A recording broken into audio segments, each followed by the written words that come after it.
রমজান মাস তো চলেই আসলো, তো তেলটা কিন্তু অনেক আমাদের ব্যবহার করা হবে, অনেক অপচয় হবে। আর ভাজাভাজির সময় কিন্তু ইফতারিতে তেলটা বেশি লাগে। তো আপনারা যদি এই নিয়মটা ফলো করেন না, তাহলে কিন্তু তেল অপচয় অনেকটা কমে যাবে। আর ভাজাভাজির সময় কিন্তু তেলটা খুব কম লাগবে।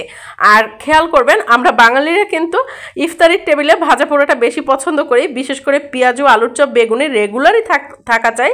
তো এগুলো ভাজতে গেলে আসলে অনেকটা তেল অপচয় হয়ে যায়, অনেকটা তেল লেগে যায়, যেগুলো শরীরের জন্য ক্ষতিকর।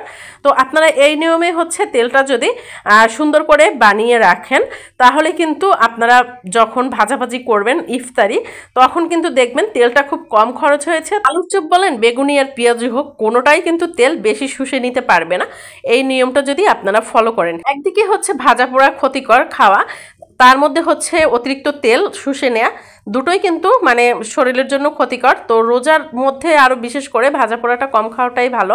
তারপরেও যাদের ফ্যামিলি বড়, তাদের অনেকের 5 লিটার লেগে যায়, 3 লিটার লেগে যায়। তো আপনারা যাদের, আমি বলছি যাদের 3 লিটার তেল রমজান মাসে লাগে, তাদের 1 লিটার তেল লাগবে যদি আপনারা এই নিয়মটা ফলো করেন। তো এখানে হচ্ছে আমি 1 লিটার সয়াবিন তেল নিয়েছি, দেখতে পাচ্ছেন। 1 লিটার সয়াবিন তেলের মধ্যে আপনারা হচ্ছে হাফ চা চামচ পরিমাণে হচ্ছে লবণ দিয়ে দিবেন। এরকম অল্প অল্প করে সুন্দর করে ভিতরে ঢুকিয়ে দিবেন। আশা করি আপনাদের কিন্তু উপকারে আসবে। আপনারা যারা এটাকে মানে হাস্যকর ভাববেন, সেটা ভুল। আমার কিন্তু নিজেরই এটা অভিজ্ঞতা থেকে আপনাদেরকে দেখাচ্ছি। তো এই 1 লিটার তেলের মধ্যে হচ্ছে হাফ চামচের মতো লবণ দিয়ে দিবেন, আর হাফ চামচ হচ্ছে চিনি দিয়ে দিবেন। আর দেখবেন ম্যাজিক, আসলেই যখন ভাজাভাজি করবেন তখন কিন্তু তেলটা খুবই কম লাগবে।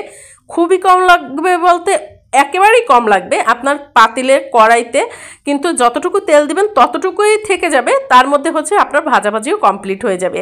তো লবণ আর চিনি দিয়ে এভাবে সুন্দর করে নেড়ে নিতে হবে তেলটা, যাতে লবণ আর চিনি একেবারে তেলের সাথে মিশে যায়।